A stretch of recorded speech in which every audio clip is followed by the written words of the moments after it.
Hello everyone. आज हम देखेंगे ज्योमेट्री के बेसिक्स। तो ज्योमेट्री में पहले बेसिक्स होता है पॉइंट, रे, लाइन, सेगमेंट जिसे रेखाखंड बोलते हैं, लाइन, ट्रायंगल, क्वाड्रिलेटरल, सर्कल। अब इसमें हम कुछ बेसिक्स जानेंगे। जैसे पॉइंट है, पॉइंट से हम रे बनेगी, लेकिन इसमें इनफाइनाइट पॉइंट्स होंगे। रे में क्या होता है कि इसका एक किनारा जो होता है एक साइड फिक्स होती है और ये इधर से इनफाइनाइट की तरफ जाती है। लाइन सेगमेंट में होता है कि किसी लाइन का हम पर्टिकुलर हिस्सा ले लेते हैं जिसके एंड और स्टार्टिंग पॉइंट होते हैं और उसकी लेंथ भी फिक्स होती है। लाइन लाइन की कोई फिक्स नहीं होती, ये इधर भी इनफाइनाइट की तरफ जा रही होती है और लेफ्ट साइड में भी इनफाइनाइट की तरफ जाती है। इसकी जो लेंथ है वो फिक्स नहीं होती है। जब हम तीन लाइंस को मिलाकर या तीन लाइन सेगमेंट्स को मिलाकर ऐसा शेप बना देते हैं, उसको चतुर्भुज, त्रिभुज या ट्रायंगल कहते हैं इंग्लिश में। और अगर हम चार भुजाएं होती हैं तो क्वाड्रिलेटरल, चतुर्भुज कहते हैं जिसे। अब अगर हम ऐसे ही इसकी साइड्स बढ़ाते जाएं, जैसे पाँच कर दें, फिर छः षष्ठकोण बना दें, सप्तकोण बना दें, ऐसे ऐसे करके अगर हम साइड्स बढ़ाते जाएं और इनफाइनाइट ले लें तो वो एक सर्कल बन जाएगा, जिसे हम पॉलीगन भी कहते हैं। अब जैसे कि जिसे इसे काट सकते हैं हम बीच से और इसे खींचें तो एक लाइन बनेगी। तो ये उसी से बेसिक से शुरू होते हैं। फिर हम देखेंगे पॉइंट। पॉइंट हम इसके द्वारा रिप्रेजेंट करते हैं, लेकिन पॉइंट रियल में कुछ है नहीं, लेकिन ये हम रिप्रेजेंट करने के लिए ऐसे पॉइंट रख देते हैं, कितना भी बड़ा बना देते हैं। पॉइंट की डेफिनेशन अगर देखेंगे तो होगी, point is a circle of zero radius, जिसकी त्रिज्या जीरो हो, लेकिन हमने जो बनाया उसकी कुछ ना कुछ त्रिज्या होगी, विड्थ होगी, लेकिन विड्थ नहीं होनी चाहिए पॉइंट की मेन जो होता है। फिर अगर हम ऐसे दो रे लेंगे जो कि एक ही स्टार्टिंग पॉइंट से, उन दोनों की रे की स्टार्टिंग पॉइंट एक ही हो और अगर वो कुछ ऐसे बीच में जगह बना रही हो, उसे हम एंगल कहेंगे। तो एंगल कई प्रकार के होते हैं, उनमें से कुछ ये हैं। जैसे पहला है राइट एंगल, समकोण। समकोण क्या होता है? वो होता है 90 डिग्री। अगर हम एक सर्कल लेंगे, जैसे मानो कि ये एक सर्कल है, तो इसका जो होता है वो 360 डिग्री होता है, जिसे हम 2 पाई भी कहते हैं। ठीक है। तो ऐसे ही अब ये थीटा इक्वल 90 है, इसको ये जो है ऐसे जो परपेंडिकुलर होता है इसे सम लंबवत कहते हैं। तो ये 90 डिग्री बनाता है ऐसे एंगल। अगर हम बात करेंगे एक्विट एंगल, जो कि न्यून कोण होता है, वो होता है 0 से बड़ा होना चाहिए लेकिन 90 से छोटा होना चाहिए, जैसे ये है। तो इसी के बीच में कहीं ना कहीं एंगल होना चाहिए, ना ही 0 होना चाहिए ना ही 90 होना चाहिए, बीच में कहीं होना चाहिए। फिर होता है ऑब्स्ट्यूज एंगल, अधिक कोण। ये होता है 90 से बड़ा होना चाहिए लेकिन 180 से छोटा होना चाहिए, ना ही 90 होना चाहिए ना ही 180 होना चाहिए, बीच में कहीं होना चाहिए। अगर इसमें इक्वल लगा होता तो हम कहते कि 90 हो सकता है और इधर होता तो 180 हो सकता है, लेकिन इसमें इक्वल नहीं है तो ये बीच में कहीं होगा, ये दोनों नहीं होंगे। फिर आता है स्ट्रेट एंगल, जिसे हम सरल कोण कहते हैं। ये 180 का होता है, सीधी लाइन जैसे ये है। तो ये इधर से एक रे है और इधर एक ही रे है, 180 एंगल।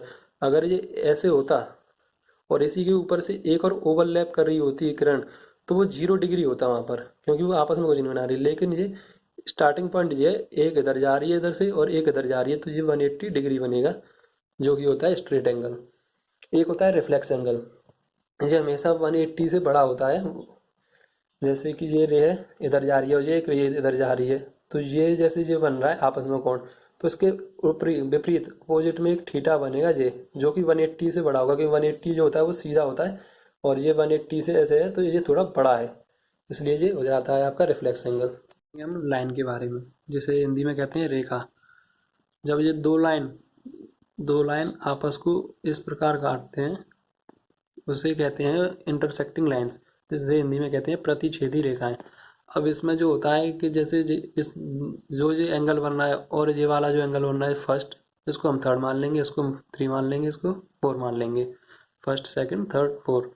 तो इसमें क्या होता है कि जो पहला वाला एंगल है और इसका जो अपोजिट एंगल होता है, वो जैसे कि इसमें सेकंड वाला है, ये दोनों आपस में बराबर होंगे। और जो तीसरा और चौथा है ये आपस में बराबर होंगे। इन्हें कहते हैं वर्टिकली अपोजिट एंगल, जिन्हें हिंदी में कहते हैं शीर्षाभिमुख कोण। कोण 1 और 4 के बराबर होगा। अब हम आएंगे दूसरी टॉपिक पर, जो है पैरेलल लाइंस। पैरेलल लाइंस में क्या होता है कि जैसे एक लाइन ये आ रही है और एक लाइन ये आ रही है, इसके बीच की दूरी हमेशा सेम रहेगी। यहाँ पर मान लो अगर x है तो यहाँ पर भी x ही होगी, और आगे भी हम इधर देखेंगे तो x ही होगी। और इधर भी देखेंगे तो एक्स ही होगी। जैसे कि रेल की पटरियाँ कभी भी नहीं मिलती, उसी तरह से इन्हें कहते हैं पैरेलल लाइंस, समांतर रेखाएं। इसका सिंबल होता है ये ऐसे ऐसे बना देते हैं, फिर GM लिख देते हैं। अब ऐसे एक लाइन जा रही है और उस पे से सीधे 90 डिग्री पर, उसके 90 डिग्री पर अगर कोई लाइन लगती है, कर दी है, तो उसमें 90 डिग्री बनता है ये वाला। तो उसे कहते हैं हम परपेंडिकुलर लाइंस। ये आपस में परपेंडिकुलर होंगी, म्यूचुअल। इसको हम हिंदी में कहते हैं लंबवत रेखाएं। इसका सिंबल हम ऐसे बना देते हैं इस प्रकार से, इसमें होता है 90 डिग्री। अब अगर हम ये प्रतिच्छेदी जो लाइंस थी हमने जो पहले देखी थी, अगर हम इन्हें देखें इंटरसेक्टिंग लाइन, तो एक लाइन तो ऐसे है और एक लाइन ऐसे जा रही है। तो इसमें ये दो तरह से कोण बना रहा है, एक इधर से कोण बन रहा है और एक इधर से बन रहा है। अब हम जैसे जानते हैं कि स्ट्रेट लाइन पे स्ट्रेट कोण होता है ये 180, और ये इसको जो काट रही है तो इसमें एक थीटा बना रहा है, एक तरफ एंगल एक तरफ अल्फा। तो हमें अगर इन दोनों को जोड़ देंगे तो 180 आना चाहिए, क्योंकि स्ट्रेट एंगल जो होता है वो 180 होता है। तो alpha, theta plus alpha equal 180।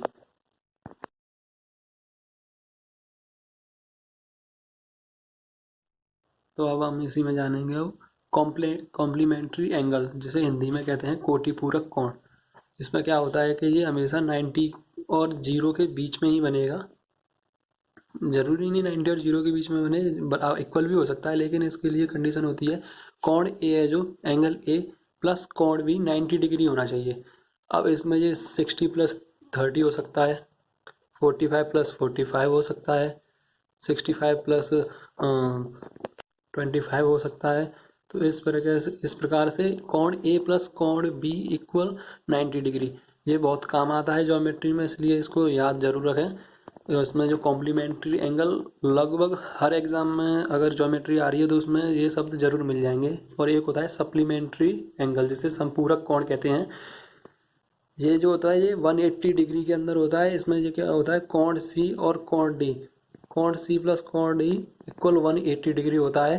इन दोनों का योग जो है 180 डिग्री होता है। ये याद जरूर रखना। कुछ भी हो सकता है, जैसे 120 प्लस 60 हो सकता है, 140 प्लस 40 हो सकता है, 170 प्लस 10 हो सकता है, कि कुछ भी हो सकता है। लेकिन ये याद रखना है आपको, कोण सी प्लस कोण D equal 180 degree. Thank you.